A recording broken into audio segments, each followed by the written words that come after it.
Hi, I'm Jeff Knox. And this is Josh Orrick. Today's lesson is on the concepts of physical education.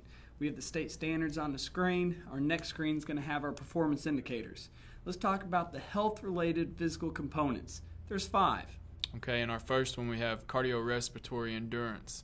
Think about if you were outside at the track and you were wanting to be doing some running. You feel like your lungs are starting to burn. That has a little bit to do with your cardiorespiratory endurance. The more you run, the better in shape you are, the longer you will be able to run, and your lungs won't burn as bad. In a little bit, we're going to talk about aerobic and anaerobic. Cardiorespiratory endurance is the aerobic. It requires oxygen. It's prolonged periods of time. Typically, people doing cardiorespiratory endurance are either trying to gain their endurance and oftentimes try to burn some body fat. Our next one of the health-related physical components is muscular strength. That is how much power you can produce. To measure muscular strength, you're going to do a 1-rep max. So how much weight can you do for 1 squat with perfect form? 1 repetition of bench press. 1 rep is 1 repetition. So strength is not endurance. It's a short amount of time. When we measure muscular strength and when we practice muscular strength, short amount of time. So these are going to be anaerobic exercises, meaning the muscles can work without oxygen, typically less than 10 seconds long. And when he's talking about muscular strength, he says squats. You could think of a bench press exercise.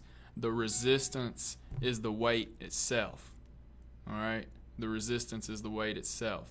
The third concept is we have muscular endurance. That's more of a prolonged exercise, something that's going to last a long time.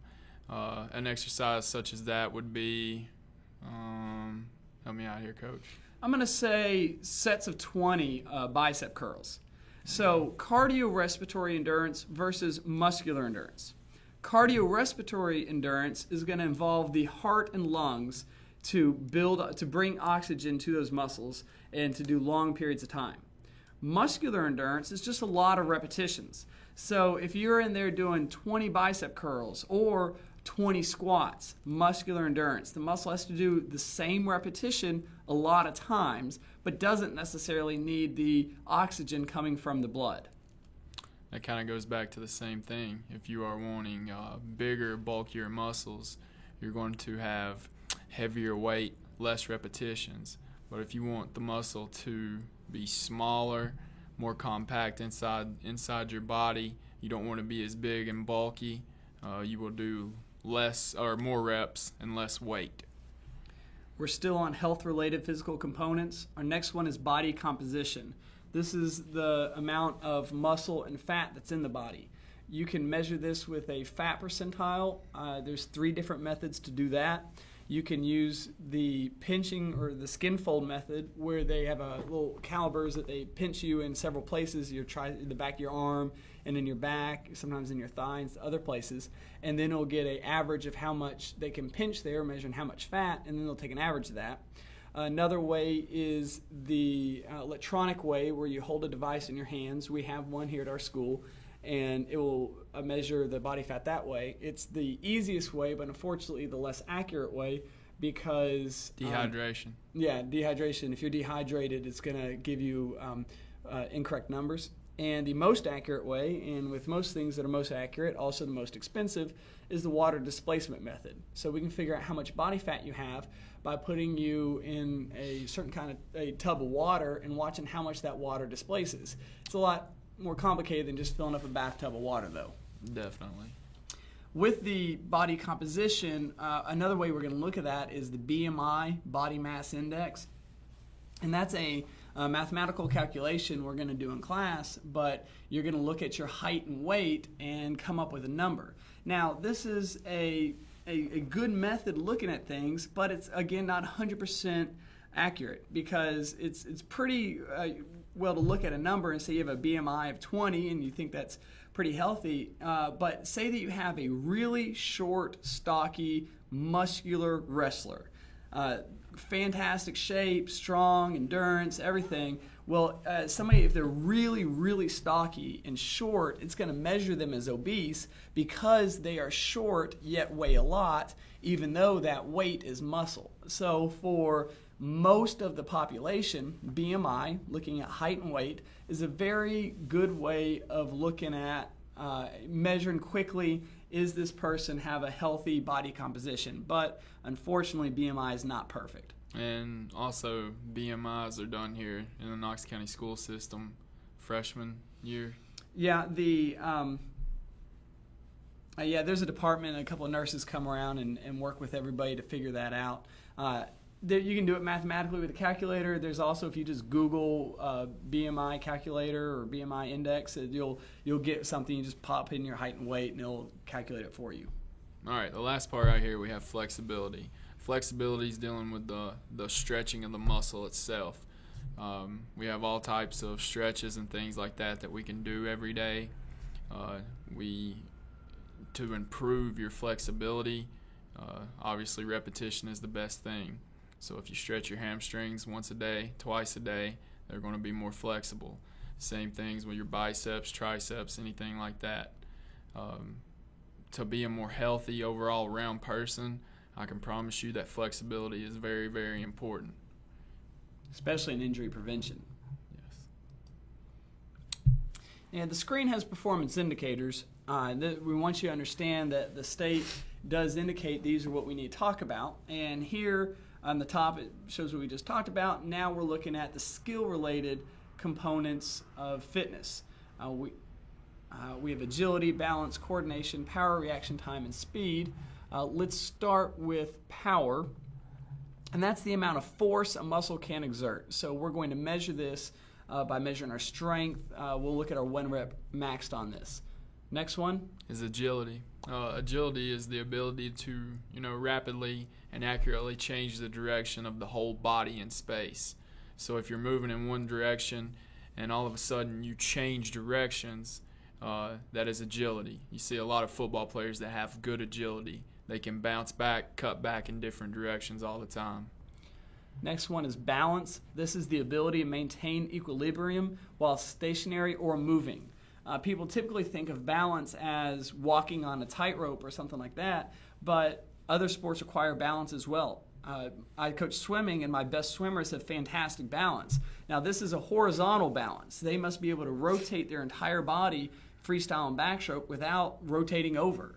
So it's not just while standing, it's in all different things. And those with great balance, you have to have good balance to have some of the others, such as agility. The next one we have is speed. That's the amount of time it takes the body to perform a specific or a certain task.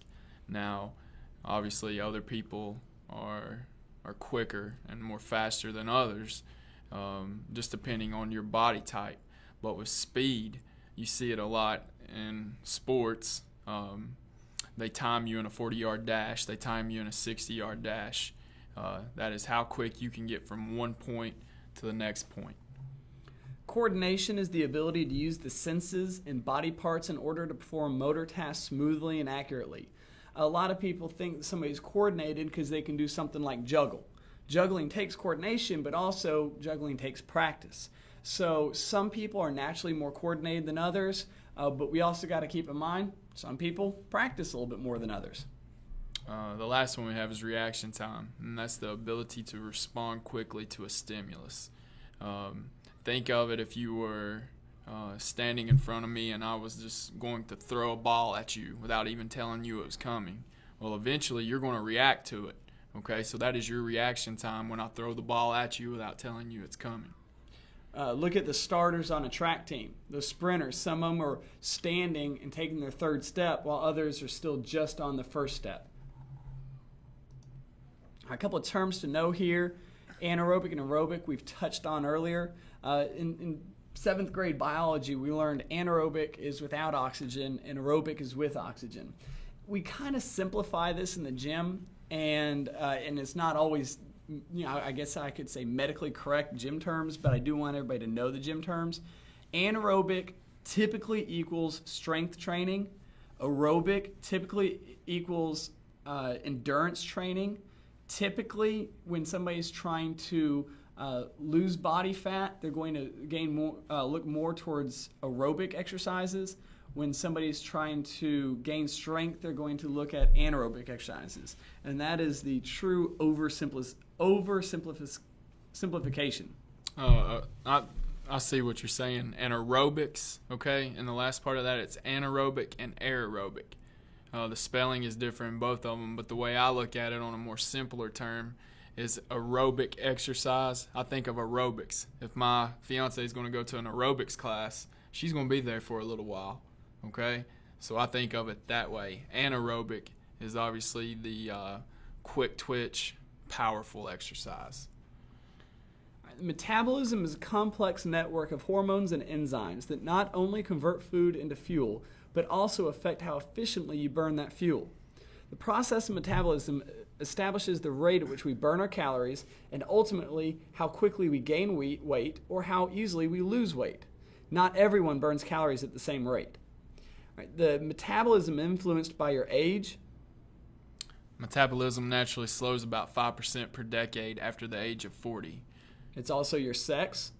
Men generally burn more calories at rest than a woman would. And the proportion of lean body mass. The more muscle you have, the higher your metabolic rate tends to be. All right. Finally, benefits of warm-up and cool-down. I'm going to go in depth on warm-up and cool-down later. I want to throw it out there. Important term to know. The warm-up and cool-down are about injury prevention. The warm-up, you're trying to increase the blood flow to the muscles so that they get more oxygen, so that they're less likely to tear, and so we're going to do a little light exercise to increase the blood flow. The cool down is to help prevent soreness and blood pooling. You're going to build up lactic acid. We're going to learn a lot more about that later in the muscles, and it's going to help kind of wash that out. It's also going to help you so you're less sore, less likely to get injured. Today, again, is the concepts of physical education. We have our 3 little slides here and quite a bit of information. I hope everything made sense.